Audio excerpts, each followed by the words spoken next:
Hello நண்பர்களே, உங்க எல்லாரையும் ஜோ டாக் சேனலுக்கு வரவேற்கிறேன். மகாபாரத கதையை கிருஷ்ணர் நடத்தினார் என்று நினைத்தால் உண்மையில் அஸ்தினாபுர பெண்களை அதை நடத்தினார்கள் என்பதே சரி. ஆம், காவியம் முழுக்க எத்தனையோ பெண்கள் எழுந்து வருகிறார்கள். அவர்களுள் எவரையும் நாம் எளிதில் கடந்து போய் விட முடியாது. ஒவ்வொரு பெண் கதாபாத்திரங்களும் அவரவர்களுக்கு தக்க துன்பங்களை அனுபவித்து அந்த துரோகத்தை, கோபத்தை, வஞ்சத்தை, அவமானத்தை தங்கள் சபதங்களாக்கி மகாபாரத கதையின் திருப்பு முனை ஆகினர். அப்படி அபல நிலைக்கு உள்ளாகி கதையின் போக்கையே மாற்றி இந்த காவியத்தின் மூல காரணமாயிருந்த சில பெண் கதாபாத்திரங்கள் பற்றி நாம இன்னைக்கு இந்த பதிவுல கேட்கலாம். கதைக்குள் பயணிக்கலாம். நான் உங்கள் ஜோ. முதலாவதாய் திரௌபதி. இவள் பிறப்பு தாயும் தந்தையும் கூடி குலவி மகிழ்ந்து இருந்ததினால் கிட்டிய பிறப்பல்ல. தன்னை அவமதித்த துரோணரை வஞ்சம் தீர்க்க துருபத மன்னனால் அக்னியிலிருந்து பெறப்பட்ட பிறப்பு அவள் பிறப்பு. ஆசைக்கொரு மகள் வேண்டும், அந்த மழலையின் சிரிப்பை கண்டு பூரிக்க வேண்டும். அவள் பூங்கொடியாய் வளர்ந்து பூ பெய்துவதை கொண்டாட வேண்டுமென்று அவள் தாய் அவளை ஈன்றெடுக்கவில்லை. தந்தையின் பழியை தீர்க்க அக்னி கடவுளிடமிருந்து பெற்ற அஸ்திரம் அவள். அதுவும் முழு வளர்ச்சி பெற்ற பெண்ணாய் யாக குண்டத்திலே தோன்றியவள் அவள். பழி தீர்க்க பிறந்தவளுக்கு அன்பெதற்கு, பாசம் எதற்கு? அர்ஜுனனுக்கென பிறந்தவள் நீ என சொல்லி சொல்லியே வளர்க்கப்பட்டவளை உண்மையில் அவனை வெற்றியடைந்து பெற்றும் கொண்டான். அந்தண வேடம் தாங்கி எதிர்த்தவன் அனைவரையும் அடிபணிய செய்தவனின் அந்த வீரம் கண்டு, தலைவா உனக்கு தலை சாய்க்கிறேன் என மன மகிழ்வுடன் அவன் பின் நடந்தாள். ஆனால் அவனோ நேராய் அன்னையிடம் சென்று பிச்சை பெற்று வந்திருக்கிறேன் என அறியாமல் பேசியது அவள் தலையெழுத்தையே மாற்றி போட்டது. ஆம், பகிர்ந்து கொள்ளுங்கள் பாலகர்களே என்றாள் பார்க்காமலேயே அந்த பாண்டுவின் மனைவி. பகீர் என்றது திரௌபதியின் நெஞ்சம். இது என்ன நியாயம்? வென்றவன் ஒருவன், கொண்டவன் ஐவர் என்றால் உலகம் என்னை பழிக்காதா என குமுறிப்போனாள். தவறை உணர்ந்த தாயும் மூத்தவன் தருமனிடம், மகனே, வாய்தவறி சொல்லிவிட்டேன், என்ன செய்வது என ஆலோசனை கேட்க அவனும் அறியாமல் தானே வந்தது தாயே, வென்றவன் அர்ஜுனன், அவனே இக்கன்னியை மணக்கட்டும் என்றான். நிம்மதி வந்தது அவளுக்கு. ஆனால் அதையும் மறுகணமே தொலைத்தான் அர்ஜுனன். என்னது, தாய் சொல்லை தட்டுவதா? பாவம் அல்லவா வந்து சேரும் என அண்ணனின் நெஞ்சையே குழப்பி ஐவரும் பங்கிட்டுக் கொள்வோம் இவளை என்றான் அற்பமாக. துடித்தாள் திரௌபதி. அதை கேட்டு அவள் தந்தை துருபதனும் துடிக்கத்தான் செய்தார். ஒருவன் 5 கன்னிகளை பெறலாம், தவறில்லை. ஆனால் ஒருத்தி எப்படி 5 பேரை மணப்பது என பொங்கி எழுந்தார். அண்ணன் மனைவி அன்னையாவாள், தம்பி மனைவி மகளுக்கு சமமாவாள். அப்படி இருக்க என் பெண்ணை இவர்கள் ஐவரும் பகிர்வது பாவம் ஆகாதா என கொதித்தார் அவர்.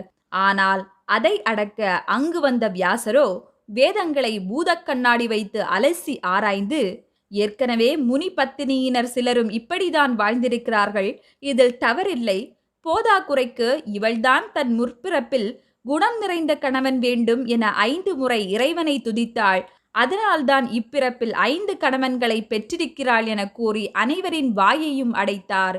கூட ஒரு பெண்ணை பங்கிட்டுக் கொள்வதில் ஐவருக்குள்ளும் சண்டை வரக்கூடாது என ஆண்டிற்கு ஒருவனை நீங்கி மற்றவரிடம் செல்லும் முன் அக்னி பிரவேசம் செய். பொன்னையே பரிசுத்தமாக்கும் தீயில் நீ பிறந்ததால் உன் கன்னித்தன்மை மீண்டும் வந்துவிடும். நீ மாசற்றவள். உலக பெண்களுக்கு விதிக்கப்படும் நியதி உன்னை கட்டுப்படுத்தாது என்றார் மற்றொரு முனிவர். ஓ, அனைத்திற்கும் நான் விதிவிலக்கா என்றவள் சரி என்று ஐவரின் மாலைக்கும் கழுத்தை நீட்டினாள். இந்திரபிரஸ்தத்தின் ஒற்றை ராணியாய் அரியணை ஏறினாள். ஆனால் அதுவும் பல நாள் நிலைக்கவில்லை. வஞ்சகன் சகுனி, துரியோதனன், துச்சாதனன் சூதாட்டத்தில் தன்னையே இழந்து தோற்ற தருமர் தாரத்தையும் பணயம் வைத்து தோற்க இழுத்து வரப்பட்டாள் ஒற்றை ஆடை உடுத்தி தலைவிரி கோலத்தில் மாதவிடாய் காலத்தில். அத்துடன் விட்டார்களா படுபாவிகள்? அந்த ஆடையையும் உரியத்தானே செய்தார்கள். அந்த கொடும் சேலையும் தடுக்காமல் கை கட்டி வாய் மூடி பார்த்து கொண்டுதானே இருந்தார்கள் அஸ்தினாபுர மூத்தவர்களாம் பீஷ்மரும் துரோணரும் கிருபரும். உண்மையில் அன்று அவர்கள் அறம் மறந்து, சத்திரிய தர்மம் மறந்து, ஒழுக்கம் மறந்துதான் போயிருந்தனர் போலும். அதனால்தான் ஒருவரும் எழுந்து, தன்னையே இழந்த பின் ஒருவனுக்கு மனைவி ஏது, சகோதரர் ஏது?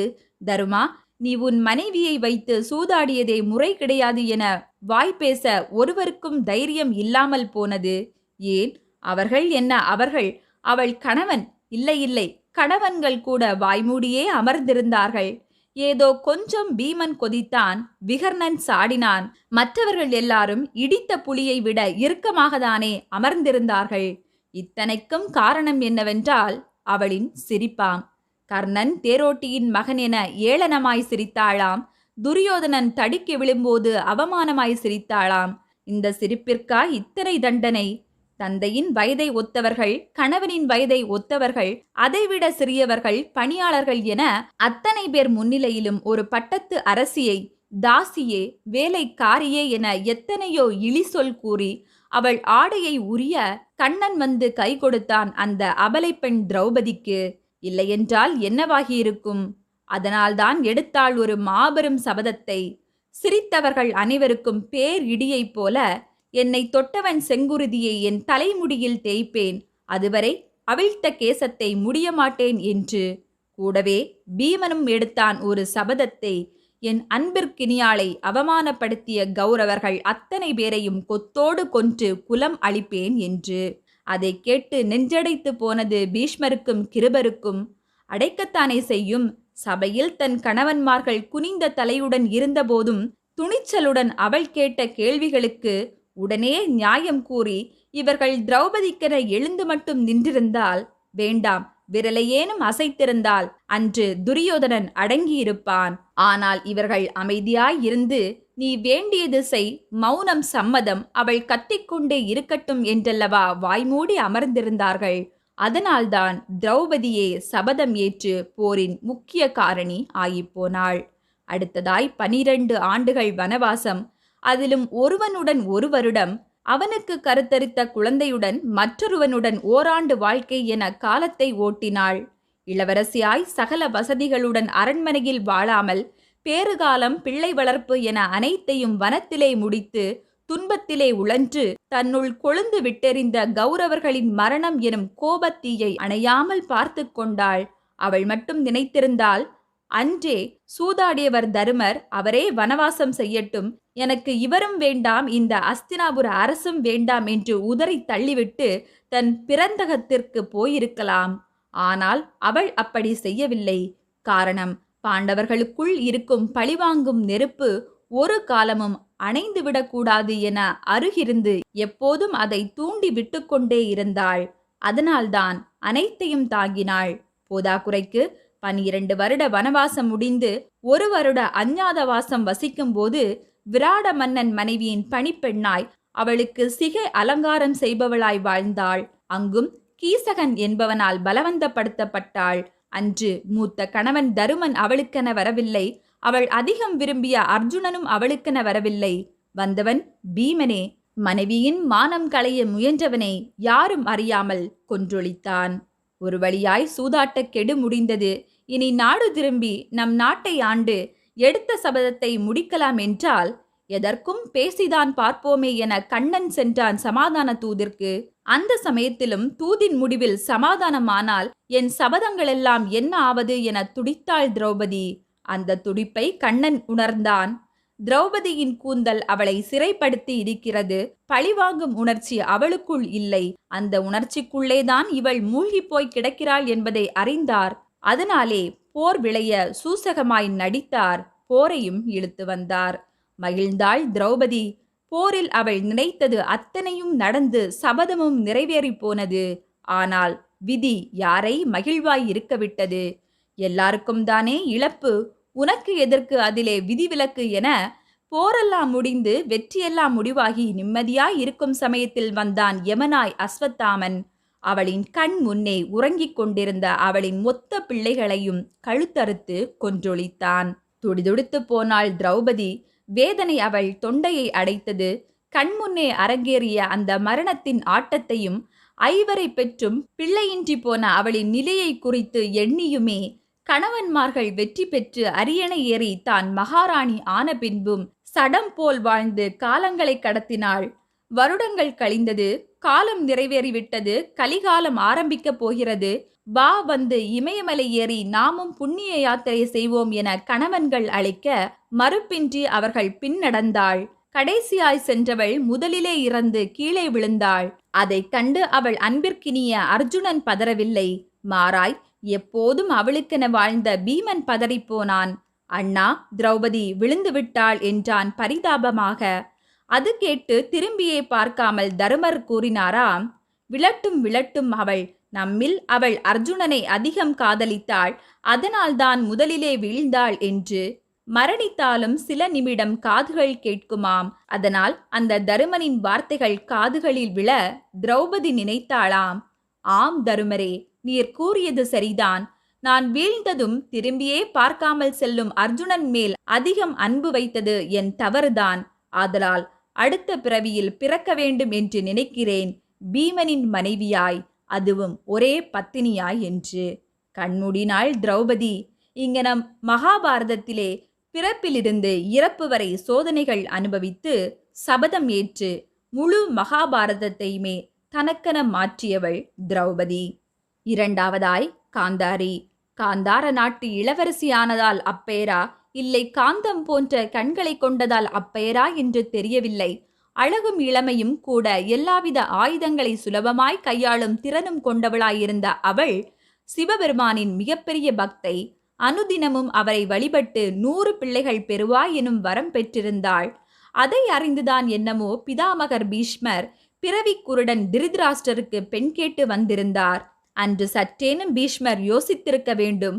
ஒரு பார்வையற்றவன், வாழ்வில் எந்த காட்சியையும் காணாதவன், அவனுக்கெதற்கு இந்த ஒரு அழகு பெட்டகம்?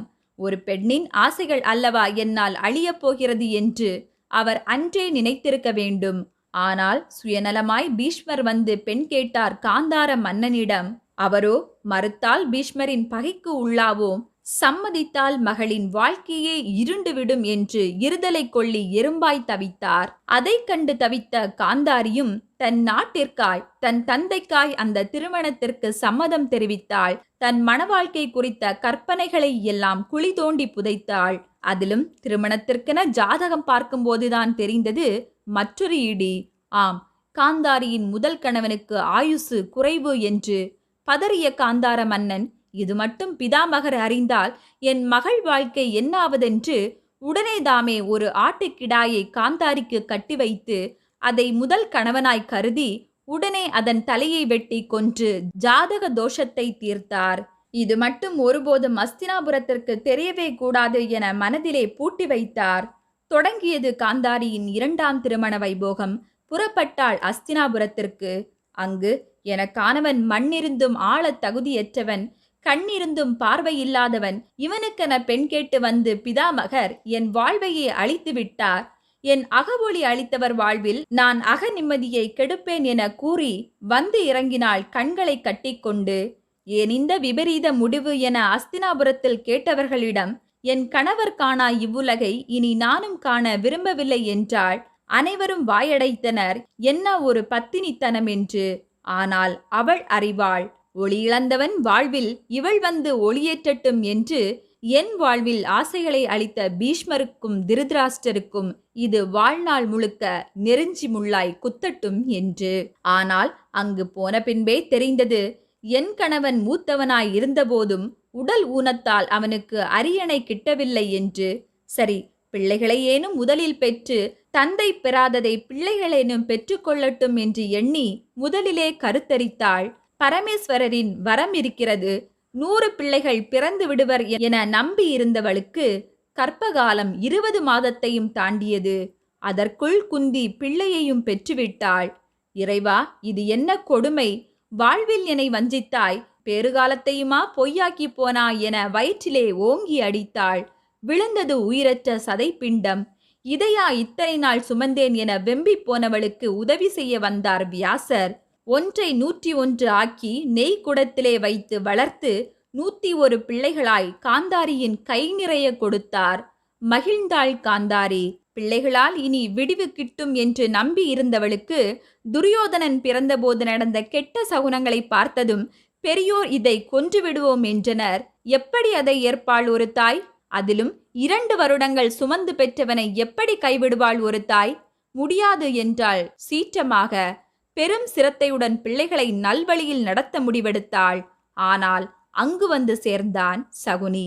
என் தமையன், என் பிள்ளைகளின் தாய்மாமன், பார்வையற்ற பெற்றோர்கள் எங்கள் இடத்திலிருந்து இவன் அவர்களை பார்த்து கொள்வான் என நம்பி அவர்களை ஒப்படைத்தாள். ஆனால் அவன் வந்த நோக்கமோ வேறு. காந்தாரிக்கு நடந்த ஆட்டுக்கிடாய் திருமணத்தை அறிந்து பீஷ்மர், என் மகனுக்காடா ஒரு விதவையை இரண்டாவதாய் மணமுடித்தீர்கள்? இதை உலகம் அறிந்தால் என் குல பெருமை என்னாவது என காந்தார மன்னன் அவன் மகன்கள் என அத்தனை பேரையும் சிறையிட்டு உணவிடாமல் கொன்றொழித்தார். அதில் பிழைத்தவன் இந்த சகுனி மட்டுமே. ஆகவே அவன் குலப்பெருமையை காரணம் காட்டி என் குடும்பத்தை அழித்த இந்த பீஷ்மரின் குடும்பத்தில் நிம்மதியை கெடுப்பேன், வாரிசுக்குள் சண்டையை உண்டாக்கி குலத்தையே வேரோடு அழிப்பேன் என வஞ்சம் கொண்டே தங்கையின் குடும்பத்தில் நுழைந்தான். அதை அறியா காந்தாரி சகுனியை நம்பி உள்ளே ஏற்றினாள். தொலைந்தனர் கௌரவர்கள். ஆம், பிஞ்சிலே அவர்கள் நெஞ்சில் நஞ்சை விதைத்தான். அதிலும் நம் எதிரியே இந்த பாண்டவர்கள்தான் என அவர்கள் மனதிலே ஆழ பதித்தான். போக போக அதை அறிந்த காந்தாரியும் தடுக்கத்தான் நினைத்தாள். ஆனால் அங்கோ அஸ்தினாபுர குல பெரியவர்கள் எல்லாரும் எப்போதுமே பாண்டுவின் புத்திரர்கள் பக்கமே இருப்பதையும், மூத்தவன் தன் கணவன் அவன் பிள்ளைகள் பக்கம் யாருமே இல்லை என்பதையும் அறிந்ததும் கண்ணை மூடியது போல காதையும் மூடிக்கொண்டு, என் கணவனுக்கு மறுக்கப்பட்ட அரியணை என் மகன்களுக்கு கிட்ட வேண்டும் என்பதில் உறுதியாயிருந்தாள். ஆனால் என்று துரியோதனனும் துச்சாதனனும் திரௌபதியின் துகிலை உரிந்தார்களோ, அன்று இதற்கு கெட்ட சகுனத்தில் பிறந்த இந்த துரியோதனனை பிறந்ததும் அன்றே நாம் கொன்றிருக்கலாம் என்று வெம்பினாள். அது முதல் எப்போதெல்லாம் துரியன், அம்மா எங்களுக்கு ஆசீர் கூறுங்கள், எங்களுக்கு வெற்றியை கட்டளையிடுங்கள் என்று கேட்டானோ, அப்போதெல்லாம் அவள் கூறிய ஒரே பதில், எங்கு தர்மம் இருக்குமோ அங்கு வெற்றி இருக்கும் என்று. ஏனென்றால் அவள் அறிவாள், பாண்டவர்கள் பக்கமே தர்மம் இருக்கிறது, கூட தர்மவான் கிருஷ்ணரும் இருக்கிறார் என்று. அப்படி தன் மகன்களுக்கு தோல்வியை கிட்டினாலும் இறுதியில் தனக்கு கொள்ளியிட 100ல் 1 கிருஷ்ணர் விட்டு வைப்பார். கூட்டத்தில் விகர்ணன் எனும் நல்லவன் ஒருவன் இருந்தானே, அவனாவது பிழைப்பான் என்று உறுதியாய் நம்பினாள். ஆனால் அந்த நம்பிக்கையும் கிருஷ்ணர் உடைக்கவே, சூழ்ச்சியால் தன் குலம் அளித்த கிருஷ்ணருக்கு பத்தினி அவள் இட்ட சாபம் பலிக்கவே, அந்த பரந்தாமனும் அவன் குலமுமே அதனால் அழிந்து போனது. ஆம், கடவுளுக்கே சாபம் இட்டவள் ஆகிப்போனாள் காந்தாரி. அது தன் 100 மகன்களின் இறப்பை கண்டு இட்ட சாபம் அல்ல, 100 விதவை மருமகள்களின் கண்ணீரை கண்டு இட்ட சாபம், கூட ஒரே மகளின் விதவை கோலத்தை கண்டு இட்ட சாபம் அது. ஆனால் இறுதியிலே ஆதரவின்றி தன் 100 மகன்களை கொன்ற அந்த கொலையாளிகளின் அரண்மனையிலே வாழ்ந்து அவர்கள் இட்ட சாப்பாட்டையே விஷமென உண்டாள் பல வருடங்களாக. அதிலே ஒரு நாள் பீமனின் வார்த்தைகளாம், வயதான பின்பு உங்களுக்கு வாழ்வதற்கு என்பதை கேட்ட பின் இந்த வாழ்வு இனி நமக்கு தேவையில்லை என்று காட்டிற்கு சென்றாள். அங்கு காட்டுத்தீ பற்றி வர அதற்கு பயந்து ஓடி ஒளியாமல், வா வந்து இனியேனும் என் வாழ்வில் அமைதியை தா என மனம் உவந்து அந்த நெருப்பை ஏற்று அதிலே கருகி சாந்தம் பெற்றாள் காந்தாரி. இப்படி தன் வாழ்விலே இளமை முதல் இறப்பு வரை பெரும் பாடுபட்டு கதையின் போக்கை மாற்றியவள் இந்த காந்தாரி. 3வதாய் குந்தி. யாதவ குல வம்சத்தில் வந்த அரசன் சூரசேனனின் மகள் இந்த குந்தி. பிருதை எனும் இயற்பெயர் கொண்ட இவளை பிறந்ததும் சில நாட்களிலேயே தன் நண்பன் குந்தி போஜனுக்கு தத்து கொடுத்தான் சூரசேனன். அங்கே குந்தி என பெயர் பெற்றாளாம். இப்படி பிறந்ததும் தந்தையால் கைவிடப்பட்டவளை வளர்த்தவனும் கைவிட்டான். ஏதோ துர்வாச முனிவராம், மூக்கிலே கோபமும் நாக்கிலே சாபமும் கொண்டவராம். அவர் நம் நாட்டிற்கு வருகை தருகிறாராம். பணிப்பெண்ணை அனுப்பி அவருக்கு பணிவிடை செய்ய சொல்லி அவர்கள் ஏதேனும் தவறு செய்துவிட்டால் முனிவன் நம் நாட்டை அல்லவா பழிப்பான் என எண்ணிய குந்தி போஜன், குந்தியை பெற்ற மகளா இவள்? இல்லையே, இவள் போய் முனிவருக்கு பணிவிடை செய்து வேலைக்காரியாய் இருக்கட்டும் என அனுப்பி வைத்தான். மகிழ்ந்தே சென்றாள் குந்தியும். எள்ளென்றால் எண்ணெயாய் நின்று கருத்துடன் அவரை கவனித்தாள். ஆதலால் சாபமே தரும் முனிவரிடமிருந்து வரம் பெற்றாள். அதுவும் எந்த தெய்வத்தையும் அழைத்து அவர் அம்சம் கொண்ட பிள்ளையை பெறுவாய் என மந்திரத்தை கற்றுக் கொடுத்துவிட்டு சென்றார். 10 வயது பெண், விவரம் அறியா பிள்ளையல்லவா அவள். விளையாட்டாய் அதை சோதிக்க மேலே தெரிந்த சூரியனை அழைத்தாள். விழித்ததும் பொன்னொளி வீசிக்கொண்டு உடனே வந்தார் அவரும். அறம் அறிந்த கடவுள்தானே அவர். சிறுமி அறியாமல் கூப்பிட்டாள் என திரும்பி போயிருக்கலாம் அல்லவா? மறுத்தார் அந்த கடவுளும். தன் அம்சத்தை அவளுள் கருவாய் உருவாக்கினார். அப்படி தன்னிடம் விளையாடிய சூரியனிடமே உதவியாய், இறைவா, மணமாகாத நான் பிள்ளை பெற்றேன் என்று அறிந்தால் என் குடும்பமானம் காற்றில் பறக்குமே. தேவாதி தேவனே, இது பிள்ளை என்றாலும் கூட மன அடக்கமில்லா நீயா எங்கள் இளவரசி என்று மக்கள் வசைபாடுவார்களே. மந்திரத்தால் பெற்றேன் என்றாலும் மணமாகாமல் மானத்தை இழந்துவிட்டவள் இவள் என்றுதானே மற்றவர்களும் பழிப்பார்கள். இனி நான் என்ன செய்வது என அறியாமல் உம்மை அழைத்து விட்டேன், என்னை மன்னியும், இதற்கொரு வழி கூறும் என்று மண்டியிட்டு அழுதாள். அந்த சூரிய தேவனும் அவள் நிலை உணர்ந்து, சரி, குழந்தையை பெற்றுவிடு, பின் கங்கையில் மூழ்கியெழு, மீண்டும் கன்னித்தன்மையை பெறுவாய் என கூறிவிட்டு பறந்து சென்றார். இது உடனடி தீர்வு அல்ல, 10 மாதங்கள் பொறுத்திருந்து பெற வேண்டிய தீர்வு. அதுவரை என்ன செய்வது என தீர்மானித்தவள் அதை மறைக்க முடிவெடுத்தாள்.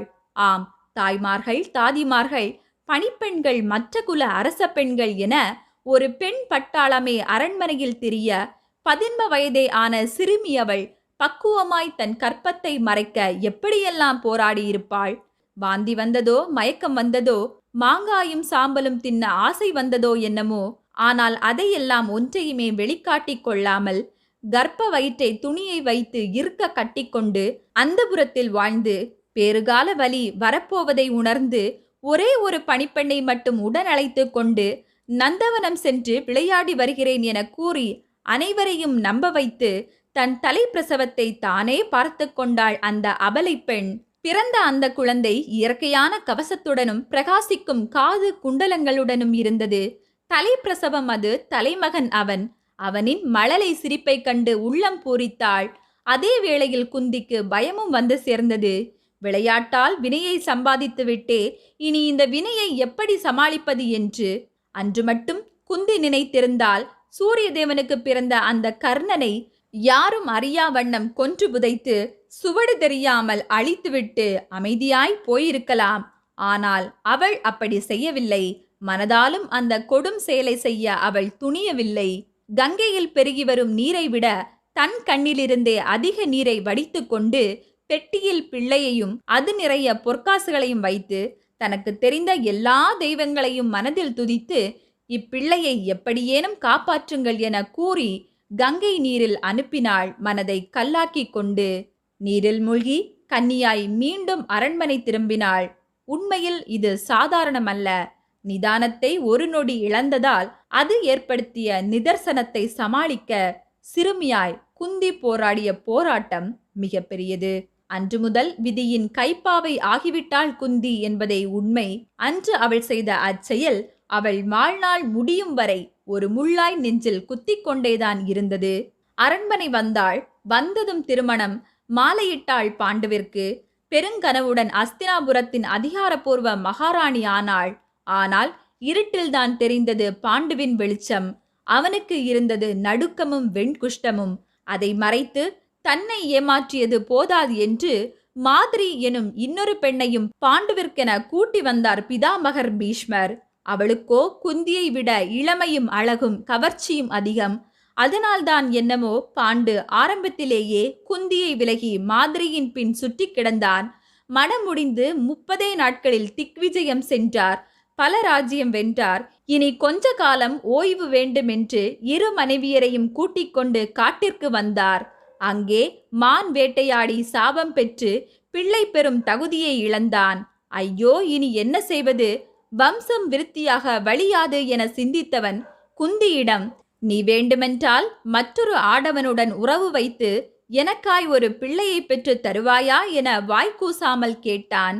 அன்று மாதிரியிடம் பாண்டு அப்படி ஒரு வார்த்தையை கேட்கவில்லை, குந்தியிடமே கேட்டான். காரணம், அவள் தத்து பிள்ளை என்றும் ஆசிரமத்திலே பணி செய்த பணிப்பெண் என்றும் இவளிடம் இப்படி கேட்டால் நடத்தி தருவாள் என்றும் பாண்டு நினைத்தானோ என்னவோ. அந்த வார்த்தைகள் குந்தியின் நெஞ்சை ஊடுருவியது.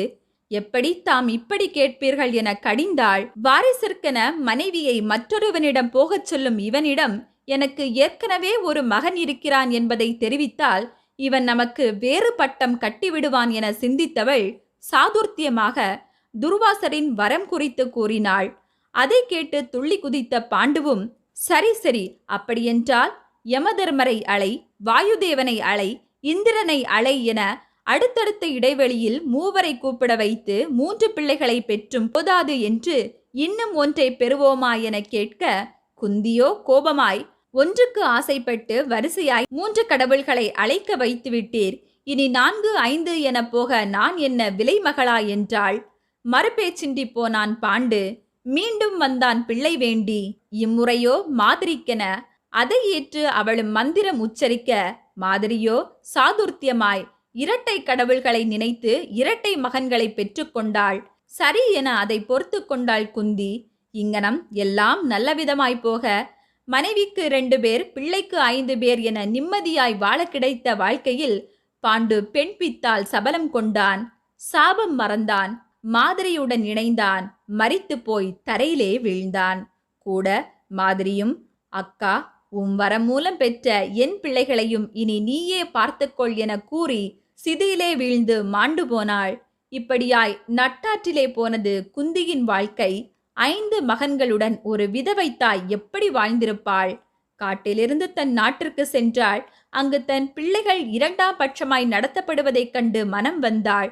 அதிலும் ஆசை காட்டி வாரணவதம் அனுப்பி அரக்கு மாளிகையை எரித்து தன்னை தன் குடும்பத்தோடு கொல்ல நினைத்தானே திருதராஷ்டிரன், அதிலே அவனின் வஞ்சம் அறிந்தாள். தப்பித்த திக்கற்ற காட்டில் ஓடி 5 பிள்ளைகளோடு ஒளிந்தாள். அப்போது அவள் தன் மனதிலே ஒரு பிரமாணிக்கம் எடுத்தாள். என் கணவன் போனால் போகட்டும் என்று விட்டு கொடுத்த அரியணையில் ஏறி அமர்ந்து, இந்த திருதராஷ்டிரர் நம்மை இந்த பாடு படுத்துகிறானே, இவனை விடக்கூடாது. என் கணவனின் அரியாசனம் என் பிள்ளைகளுக்கே கிடைக்க வேண்டும் என்று தீர்மானம் ஒன்றை செய்து கொண்டாள். எனவே துரியோதனனும் திருதராஷ்டிரரும் தந்த இன்னல்களை எல்லாம் பொறுத்து காட்டில் திரிந்து ஏகச்சக்கர நகரம் வந்து, அரசியாய் இருந்த போதும் பசிக்கென ஒவ்வொரு வீட்டிற்கும் சென்று ஒவ்வொரு வேளை உணவை பிச்சை எடுத்து உண்ணும் நிலை வந்த போதும் கூட அதை பொறுமையுடன் ஏற்றாள் குந்தி. பிள்ளைகள் பரிதவிக்கும் போது அவர்களை அமைதிப்படுத்தினாள். நீங்கள் சத்திரியர்கள் எப்போதும் தர்மத்தில் ஊன்றியிருக்க வேண்டும், அறத்தை நிலைநாட்டி நல்லாட்சி செய்ய வேண்டும் என கூறிக்கொண்டே இருந்தாள். கூட அர்ஜுனன் திரௌபதியை கொண்டு வந்து பிச்சை என்றபோது 5வரும் பகிர்ந்து கொள்ளுங்கள் என்றாளே குந்தி. அதற்கொரு காரணம் உண்டு. அர்ஜுனன் திரௌபதியை வென்று பீமனுடன் இறுதியாய் வரும்போது அதற்கு முன்னரே இல்லம் திரும்பிய தருமரும் நகுல சகாதேவனும் குந்தியிடம் சுயம்பரம் பற்றி கூறாமலா இருந்திருப்பார்கள்? நிச்சயம் கூறியிருப்பார்கள். அப்போது அவர்கள் 3 இதயங்களிலும் திரௌபதி இருப்பதையும் அவர்கள் கிடைக்கவில்லையே என அவர்களின் கண்களில் சோகம் இருப்பதையும் அந்த தாய் அறிந்து கொண்டாள். எனவேதான் ஒரு பெண்ணை முன்னிட்டு சகோதரர்களுக்குள் பிரிவினை வந்துவிடக்கூடாது என எண்ணியே அவள் வேண்டுமென்றே 5வரும் அந்த பிச்சையை பகிர்ந்து கொள்ளுங்கள் என்றிருப்பாள். பின் மறுபடியும் அரண்மனை வாழ்வு மீண்டும் கிட்ட திருதராஷ்டிரர் துரியோதனனின் சூழ்ச்சியால் சூதாட்டம், மருமகளின் துகில் உரிப்பு, மகன்களின் வனவாசம் என அடுத்தடுத்து மீண்டும் மீண்டும் சோதனைகளை சந்தித்தாள் குந்தி. தானும் அவர்களுடன் செல்கிறேன் என துடித்தாள். ஆனால் அவளின் முதுமையை எடுத்து சொல்லி அரண்மனையில் இருக்க வைத்தனர் பாண்டவர்கள். ஆனாலும் கிருஷ்ணர் மூலமாய் தருமத்தின்படி நடக்கும்படி தருமருக்கு அடிக்கடி அறிவுரை சொல்லி அனுப்பி வைத்தாள். வனவாசம் முடிகிறது, போர் மூழ்கிறது. அதிலே கௌரவர்களின் பக்கம் இருக்கும் கர்ணன்தான் தன் மூத்த மகன் என்பதை அறிந்ததும் உள்ளம் உடைந்த அவள் ஓடிச் சென்று, மகனே, நீயும் பாண்டவர்களில் ஒருவன்தான். ஒரே தாயின் வயிற்றில் பிறந்த நீங்கள் போரில் அடித்துக் கொள்வது தகாது, எங்கள் பக்கம் வந்துவிடு என்றாள். ஆனால் அவனோ துரியோதனன் பக்கமே இருப்பேன் என்றான். வளர்த்த 5 மகன்களா இல்லை விட்ட ஒரு மகனா எனும் இக்கட்டான நிலை வந்தபோது ஒன்றை கைவிட துணிந்தாள். இருந்தும் அவன் இறப்பான் என்று கருதவில்லை குந்தி. உயிரோடு வந்து விடுவான் என்றே நினைத்திருந்தாள். ஆனால் விதி பெரியது. மாண்டான் கர்ணன். மடியிலிட்டு மகனே என வாய் நிறைய விழித்து அழுது தன் பாவத்தை தீர்த்தாள். பாண்டவர்கள் வெற்றி பெற்று அரசாட்சியை ஏற்றாலும் குந்தியால் அந்த அரண்மனையில் இருக்க முடியவில்லை. தன் மகன்களுக்கு அரியணை வேண்டுமென்று விரும்பினாலே தவிர காந்தாரி திருதராஷ்டிரரின் 100 பிள்ளைகளை கொன்றுவிட்டு அவர்களுக்கு நற்கதி கிடைக்காமல் ஆக்கிவிட்டு தான் மகிழ வேண்டும் என ஒருபோதும் அவள் நினைக்கவில்லை. ஆதலால் காந்தாரியின் துக்கத்தில் பங்கேற்றாள். இறுதியில் திருதராஷ்டிரரும் காந்தாரியும் தங்கள் கடைசி வாழ்வை கானகத்திலே கழிக்க விரும்பி செல்ல நானும் வருகிறேன் என விருப்பத்துடன் கூறி அவர்களுடன் சென்றாள்.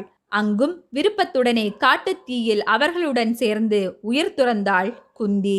இப்படி பிறந்ததும் தந்தையால் பரிசளிக்கப்பட்டு, வளர்ப்பு தந்தையால் முனிவரின் பணிப்பெண்ணாக்கப்பட்டு, ஆண்மையற்ற கணவனால் மற்றவர்கள் மூலம் பிள்ளை பெற கட்டாயப்படுத்தப்பட்டு, 5 பிள்ளைகளுடன் விதவை தாயாய் துரோகம் மற்றும் வெறுப்பிற்கு மத்தியில் போராடி பிள்ளைகளை வளர்த்து ஆளாக்கி இழந்த ராஜ்யத்தை பெறுவதற்காய் குந்தி வாழ்ந்த வாழ்க்கை உண்மையில் அவலமே. இறுதியாய் அம்பை, அம்பிகா, அம்பாலிகா என மூவரும் காசி நாட்டின் இளவரசிகள். அதிலே மூத்தவள்தான் இந்த அம்பை. இவள் அழகிலோ அலைமகள், மனங்கவர் மலைமகள், கண்ணுக்கினிய கலைமகள், வீரத்தில் தன்னிகரற்றவள். சுயம்பரத்திலே தன் மனம் கவர் காதலன் சால்வனை மணமுடிக்க கனவுகளுடன் காத்திருந்தாள். ஏற்கனவே இருவிழி கலந்து இதயம் நுழைந்த தன் காதலனை கைகூடுவதற்கு இனி மாலையிடுவது ஒன்றே பாக்கி எனும் நிலை இருக்க, அதற்கும் யமனாய் அங்கு வந்து சேர்ந்தார் பிதாமகர் பீஷ்மர். அதுவும் அழைப்பின்றி. ஆம், அவர் சுயம்வரத்தில் கலந்து கொள்வதற்காக வரவில்லை. அன்னையின் ஆணையை ஏற்று தம்பி விசித்திர வீரியனுக்காக காசிராஜனின் 3 புதல்விகளையும் கவர்ந்து செல்வதற்காகவே வந்திருந்தார். அதை அறியாத சிலரோ பிரம்மச்சரிய விரதம் பூண்டவருக்கு இந்த பெண்ணாசை தேவையா என கேலி செய்தனர். அறிந்த பலரோ பீஷ்மரின் பராக்கிரமத்தை அறிந்து பயந்து ஒதுங்கி நின்றனர். இருந்தும் சிலரோ தங்கள் பலத்தின் மீது கொண்ட நம்பிக்கையால் எதிர்த்து போரிட முயன்றனர். ஆனால் புயலென போரிடும் பீஷ்மரை எதிர்க்க எவராலும் முடியவில்லை. இருந்தாலும் அந்த புயலிலும் வீழாமல் எதிர்த்தது சால்வன் எனும் ஒரு புது மலர். ஆம், அவனே அம்பையின் காதலன். எப்படியேனும் பீஷ்மரை வீழ்த்தி தன் காதலியை மீட்டுவிட வேண்டும் என விடாது போராடினான். இறுதியில் பீஷ்மர் 3 பெண்களையும் தன் தேரில் ஏற்றி கடத்தி கொண்டு செல்ல வெகு தூரம் வரை துரத்தி சென்று விரட்டினான். அதை கண்டு அழகிய அம்பையோ எவரும் எதிர்கொள்ள தயங்கும் பேராற்றல் கொண்ட பிதாமகரையே சால்வன் எதிர்ப்பதைக் கண்டு பெரும் உவகை கொண்டு, எப்படியேனும் என்னை என் காதலன் மீட்டு விடுவான் என நம்பினாள். ஆனால் விரைவிலேயே சால்வனும் முடியாமல் பின்வாங்க, தன் காதல் கனவுகள் எல்லாம் தன் கண்முன்னே கைகூடாமல் சிதறுவது கண்டு நொறுங்கி போனாள் அம்பை. இருந்தும் தயங்கவில்லை அவள். பீஷ்மரிடம் நேரடியாக சென்று தன் மன உணர்வுகளை எடுத்துரைத்து தனக்காய் தன் வாழ்விற்காய் வாதாடுகிறாள். அந்த உண்மையை அறிந்ததும் பிதாமகரும் சகல மரியாதைகளுடன் அவளை சால்வனிடம் அனுப்பி வைக்கிறார். சற்றே அதில் மகிழ்ந்தவள் படகேறி சால்வனின் தேசமும் செல்கிறாள். போகும் வழி முழுக்க அத்தனை கற்பனை வழிகளிலும் தான் இனி சால்வனுடன் வாழும் வாழ்க்கையை குறித்து கனவுகள் கண்டுகொண்டே சென்றாள். இறுதியில் சால்வனை அவன் அரண்மனையிலே சென்று கண்டதும், அன்பே, நான் வந்துவிட்டேன். பீஷ்மரிடம் விடுதலை பெற்று உம்மை தேடி நானே ஓடோடி வந்துவிட்டேன் என காதல் பெருக்கிலே அருகே வர, சால்வனின் கண்களில் பழைய காதல் இல்லை என்பதை உணர்ந்தாள். அத்தனை நாட்களாய் காதல் மொழி பேசிய அவன் அன்று முகம் கொடுத்து பேசக்கூட மறுத்தான். பெண்ணே, அந்த பீஷ்மரை வென்று உன்னை பெற்றால் மகிழ்ந்திருப்பேன். ஆனால் அனைவர் முன்னிலையிலும் உன்னை கவர்ந்து சென்று இன்று யாரும் அறியா வண்ணம் விரட்டி விட்டிருக்கும் உன்னை ஒரு காலமும் நான் ஏற்க மாட்டேன். அந்த பீஷ்மர் இட்ட பிச்சை நீ. உன்னை மணக்க நான் விரும்ப மாட்டேன் என கூறி எழுந்து சென்றான். அங்கே தீண்டப்பட்டது அம்பையின் சுயமரியாதை. சி, நீயா இப்படி பேசுகிறாய்? உன்னையா நான் காதலித்தேன் என எண்ணி அவனை விட்டு விலகிய அவள் வந்த படகிலே மீண்டும் ஏறினாள். இப்போது அவள் மனம் எரிதழலென வெம்பி போயிருந்தது. படகோட்டியிடம் அஸ்தினாபுரம் செல் என்று கூறி அமர்ந்தவள் நெஞ்சம் பாறாங்கல்லாய் கனத்தது. இப்படிப்பட்ட சால்வனின் அன்பையா நான் இதுவரை மனதில் சுமந்தேன்? இவனுக்கெனவா பீஷ்மரிடம் வாதிட்டு தனியே இங்கு வரை வந்தேன் என நெஞ்சம் விம்மி விம்மி அழுதாள். அஸ்தினாபுரம் வந்தாள். பீஷ்மர் யாருக்காக அவளை கவர்ந்து வந்தாரோ அந்த விசித்திர வீரியனும் மனதில் மற்றொரு ஆணை நினைத்து வாழ்ந்தவளை நான் ஏற்க மாட்டேன் என நிராகரித்தான். இறுதியில் அவள் என்னை வென்ற பீஷ்மரே இனி என்னை ஏற்றுக்கொள்ளட்டும் என்று அவரிடம் போய் வேண்டினாள். ஆனால் அவரோ தான் சத்தியவதிக்கு கொடுத்த வாக்கையும் தன் பிரம்மச்சரிய விரதத்தையும் கூறி உறுதியாகவும் இறுதியாகவும் அம்பையை மறுத்தார். இப்படி அங்கும் இங்கும் என பந்தாடப்பட்டாள் அம்பை. இவ்விடத்திலே பீஷ்மர், வாக்கு என்ன வாக்கு, விரதம் என்ன விரதம்? நான் ஒரு பெண்ணை அவள் விருப்பமின்றி கடத்தி வந்து அவள் வாழ்வை பாழாக்கி விட்டேன். அவள் இன்று என்னால் அனாதையாய் நிற்கிறாள். பாவத்திலும் பொல்லாதது பெண் பாவம். அதற்கு முன் என் விரதம் எல்லாம் ஒன்றும் பெரிதல்ல என கூறி அம்பையை ஏற்றுக்கொண்டுதானே இருக்க வேண்டும். ஒருவேளை அப்படி மட்டும் நடந்திருந்தால் பீஷ்மர் அம்பை திருமணம் நடந்திருக்கும். அத்தம்பதியினருக்கு பிறந்திருக்கும் பிள்ளைகள் எல்லாரும் பெரும் வீரர்களாயிருந்திருப்பார்கள். அவர்களே அஸ்தினாபுரத்தை ஆண்டிருப்பார்கள். குருட்சேத்திர போர் ஒன்றே இல்லாது போயிருக்கும். ஆனால் விதியின் கணக்கு அதுவல்ல. அம்பை பீஷ்மர் தன்னை நிராகரிக்கும் போது அவர் வெளிப்படுத்திய மெல்லிய ஏளனத்தை பார்த்தாள். அது அவளை வெகுண்டலச் செய்தது. அவளின் எல்லா நம்பிக்கைகளும் வீணாய் போகவே நியாயம் கோருகிறாள். தன்னை ஏற்காத பீஷ்மரின் மேல் தன் கோபத்தை கொட்டினாள். ஒரு நாட்டின் மகாராணியாய் சகல வசதிகளுடன் குடும்பம் குழந்தை என வாழ வேண்டிய என்னை இந்த பீஷ்மரே விருப்பமின்றி கடத்தி வந்து என் வாழ்வை பாழாக்கிவிட்டார். அவரை பழிவாங்கியே ஆக வேண்டும் என முடிவெடுத்தாள். அதற்காய் அவள் அறிந்த எல்லா இடங்களிலும் சென்று உதவி கோரினாள். அங்கெல்லாம் அலைகழித்து அவமதிக்கப்படுகிறாள். இறுதியில் பீஷ்மரின் குருவாகிய பரசுராமரிடமே சென்று தனக்கு இழைக்கப்பட்ட அநீதிக்கு நியாயம் கோர அந்த அறமறிந்த பரசுராமரும் அநீதியாய் தன் மாணவன் பக்கம் சாயாமல் அம்பையின் பக்கம் இருக்கும் உண்மைக்கென தன் விருப்ப சீடன் பீஷ்மருடனே போரிட்டார். வெற்றி தோல்வியின்றி நடந்த அப்போர் இறுதியில் சூழ்ச்சியால் நிறுத்தப்பட அந்த பரசுராமரும் முருகப்பெருமானை நோக்கி தவம் செய் அம்பையே என கூறிவிட்டு போனார். அவளும் தன்னை இந்நிலைக்கு ஆளாக்கிய அந்த பீஷ்மரை இனி விடவே கூடாது என லட்சியம் கொண்டு தன் பெண்மையை மறந்து இமயமலை சாரலில் தன் கால் கட்டை விரலை மட்டும் ஊன்றி ஒன்றல்ல இரண்டல்ல 12 வருடங்கள் ஊன் உறக்கமின்றி கடும் தவம் செய்தாள். அந்த தவத்தின் பலனாய் முருகப்பெருமான் காட்சி தந்து அவளிடம் தாமரை மலர் மாலையை கொடுத்து, உன் துன்பம் அகலும் பெண்ணே, இந்த மாலையை சூடி எவர் ஒருவர் பீஷ்மரை எதிர்ப்பாரோ அவன் நிச்சயம் வெல்வார் என வரமளித்து மறைந்தார். நம்பிக்கையாய் அதை பெற்ற அம்பையும் ஒவ்வொரு மன்னனிடம் சென்று அதை கூறி இந்த மாலையை அணியுங்கள், பீஷ்மனை வெல்லுங்கள் என்று கேட்டு பார்த்தாள். ஆனால் எவரும் அதை ஏற்கவில்லை. அம்பையின் வாக்கை எவருமே நம்பவில்லை. ஆதலால் இறுதியிலே வென்றவன் எவனாயினும் அவனை நான் மணந்து கொள்கிறேன் என்றும் கேட்டு பார்த்தாள். ஆனால் அதையும் எவருமே அந்த பிதாமகர் மீது கொண்ட பயத்தால் ஏற்க துணியவில்லை. இறுதியாய் துருபத மன்னனிடம் சென்று வேண்ட அவன் அவளை இங்கிருந்து ஓடிவிடு பெண்ணே என அவமதிக்க அதிலே நொந்து போன அம்பை அந்த மாலையை அவன் அரண்மனை உத்தரத்திலே வீசி எறிந்துவிட்டு உள்ளத்தில் பீஷ்மர் மேல் கொண்ட கோபம் கொப்பளிக்க சிவபெருமானை நினைத்து மீண்டும் தவம் புரிய அவர், அம்பையே, இப்பிறவியில் நீ பீஷ்மரை அழிக்க முடியாது, அடுத்த பிறப்பில் உனக்கு ஒரு வாய்ப்பை தருகிறேன் என கூற ஒரு நொடி கூட தாமதிக்காமல், அப்படியென்றால் இப்பிறப்பை நான் இப்போதே முடித்துக் கொள்கிறேன் ஈசனே என சட்டன நெருப்பை வார்த்து அதில் தன்னை மாய்த்து தீக்குளித்தாள் அம்பை. அதிலிருந்து அவள் மீண்டும் எழுந்தாள் மறுபிறப்பாய், தன்னை நிந்தித்த அதே துருபதன் மன்னன் மகள் சிகண்டியாய். தலைப்பிள்ளை பெண் பிள்ளை என்றால் குடும்பத்திற்கு ஆகாது எனும் ஜாதக தோஷத்தை வைத்து பிறந்த பெண்ணை மறைத்து ஆண் என ஊராரை நம்ப வைத்தான் துருபதன். ஆண் போலவே அவளை வளர்த்தான், திருமணமும் செய்து வைத்தான்.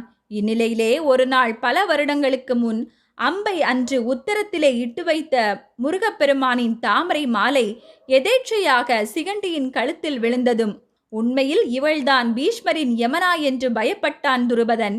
எனவே சிகண்டியை ஒளித்து வைக்க விரும்பினான்.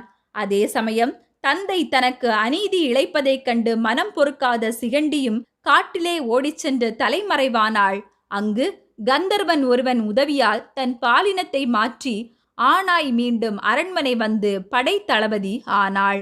இறுதியில் அவள் நினைத்தது போலவே, அம்பை சூளுரைத்தது போலவே இந்த சிகண்டியே பீஷ்மரின் இறப்பிற்கு காரணமாகி போய் பழி தீர்த்து கொண்டாள். குருட்சேத்திர யுத்தத்தில் அர்ஜுனனின் அம்பு பட்டே பீஷ்மர் வீழ்ந்தாலும் அதற்கென சூழ்நிலையை ஏற்படுத்தி தந்தவள் இந்த சிகண்டியே. பிறப்பிலே சிகண்டி ஒரு பெண்ணாய் போனதால் ஒரு பெண்ணை எதிர்த்து நான் போரிட மாட்டேன் என யுத்தத்தில் பீஷ்மர் ஆயுதங்களை மறுத்து போரிடாமல் நிற்க அந்த தருணத்தையே எதிர்பார்த்து காத்திருந்த அர்ஜுனன் போரிட்டான், வென்றான், பீஷ்மரை கொன்றான். இப்படி ஒரு பிறப்பல்ல, தன் 2 பிறப்புகளிலும் விருப்பப்பட்ட வாழ்க்கையை வாழாமல் தொலைத்தவள் அம்பை தான் விரும்பியது கிடைக்கவில்லை என அவள் தன்னை மாய்த்து கொள்ளவில்லை. போராடினாள், இறுதியில் மாபெரும் வீரனாய் போரில் எவராலும் தோற்கடிக்கப்பட முடியாதவராயிருந்த பீஷ்மரை கொல்ல காரணமாகி தன் வஞ்சத்தை தீர்த்து கொண்டாள். இங்ஙனம் அம்பை, குந்தி, காந்தாரி, திரௌபதி என இவர்கள் மட்டும் மகாபாரதத்தில் துயரம் கொண்ட பெண் கதாபாத்திரங்கள் இல்லை. பாண்டுவின் இரண்டாம் தாரமாய் வந்த மாதிரியும் பாண்டு பெற்ற சாபத்தால் தாமும் பிள்ளையின்றி வருந்தி குந்தியிடம் இறந்து 2 பிள்ளைகளுக்கு தாயாகி மீண்டும் பாண்டுவின் ஆசைக்கு இணங்கி பெற்ற தாய்மையை முழுதும் அனுபவிக்க முடியாமல் சிதையிலே வீழ்ந்து மாண்டு போனாள். கௌரவர்களின் ஒரே சகோதரி துச்சலை அண்ணன்கள் பதவி வெறி பிடித்து அடித்துக் கொள்கிறார்கள், நீ எதற்கு இடையில் நுழைகிறாய் என தன் கணவன் ஜெயத்ரதனை எத்தனையோ முறை தடுத்து பார்த்தாள்.